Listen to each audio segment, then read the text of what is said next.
দাদা ভাই, দিদি ভাই, তোমরা এখন কেমন আছো? এই শীতে তোমরা সবাই কেমন আছো? এই শীতে তোমরা কেমন আছো? শীতে তো আমি কষ্ট পাচ্ছি খুব। তো দেখো, আজকে আমার মা একটা দারুণ রান্না তোমাদের সাথে শেয়ার করবে। সেটা হলো গিয়ে এই পালং শাক, তাই তো? পালং শাক, তোমরা তো পালং শাক চচ্চড়ি খেয়েছো, পালং শাক দিয়ে আলু বেগুন দিয়ে একটা হয় সেটা খেয়েছো, কিন্তু শুধু গোটা গোটা পালং দিয়ে কোনো দিন খাওনি মনে হয়। খেয়ে আমি এইটা রান্না করি, আমাদের বাড়ি সব ভালোবাসে। তো দেখো মা, দেখো পালং গোটা শাকগুলোকে। পালং শাক রান্না করবো আজকে।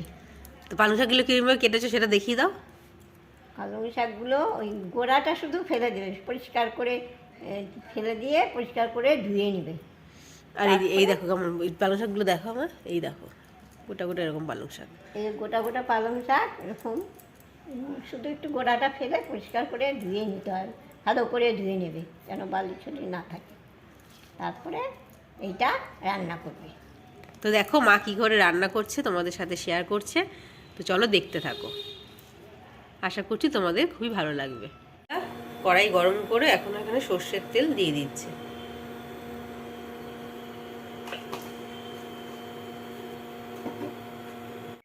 কালি জিরা ফোড়ন দিচ্ছি,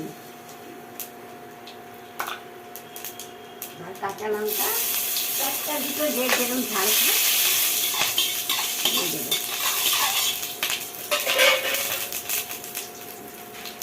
তারপরে গোটা গোটা পালং শাকগুলো ছেড়ে দিন।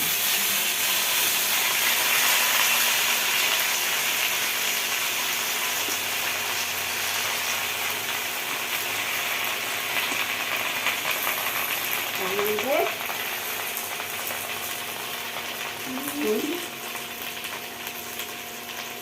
এবার মতো নুন দেবে, ঠিক হয়। আর হলুদ দিলাম, পরিমাণ মতো হলুদ, পরিমাণ মতো নুন দিয়ে দিয়েছে। এবার ঢাকা দিয়ে দিলাম। ঢাকাটা খুলে দিতে হবে।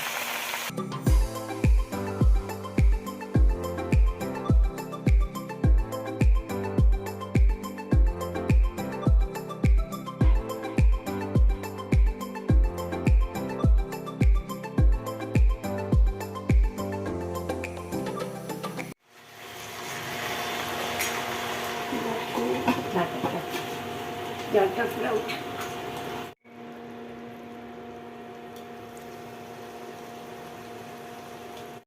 10 মিনিট ঢাকা দিয়ে এটা একটু হাই ফ্লেমে ফুটাতে হবে, তবে পাউডারটা বুঝে যাবে, বেশ ভালো হবে, তবে খেতে ভালো লাগবে বেশি। দাদাভাই দিদিভাই, এই যে গোটা পালং শাক আমার রান্না করা হয়ে গেছে, তোমরা করে খেয়ে দেখবে, তোমার যদি ভালো লাগে আমাকে কেমন করে জানাবে। মা বলছে যে তোমরা অবশ্যই রান্না করবে, করে খেয়ে একবার মাকে তোমাদের কেমন লাগলো সেটা কিন্তু অবশ্যই কমেন্টের মাধ্যমে জানাবে। আর যারা ধরো প্রচুর হেলথ কনসাস বা ডায়েটে আছো তাদের পক্ষে তো খুবই ভালো। আর এমনিতেও যে কোনো কেউ রান্না করে খেলে দেখতে পারো, কিন্তু খুব স্বাদ হয়। তো চলো আজকের মতো টাটা, নেক্সট কোনো ভিডিওতে তোমাদের সাথে আবারও দেখা হচ্ছে। ততক্ষণ তোমরা ভালো থাকবে, সুস্থ থাকবে, সাবধানে থাকবে। Love you all.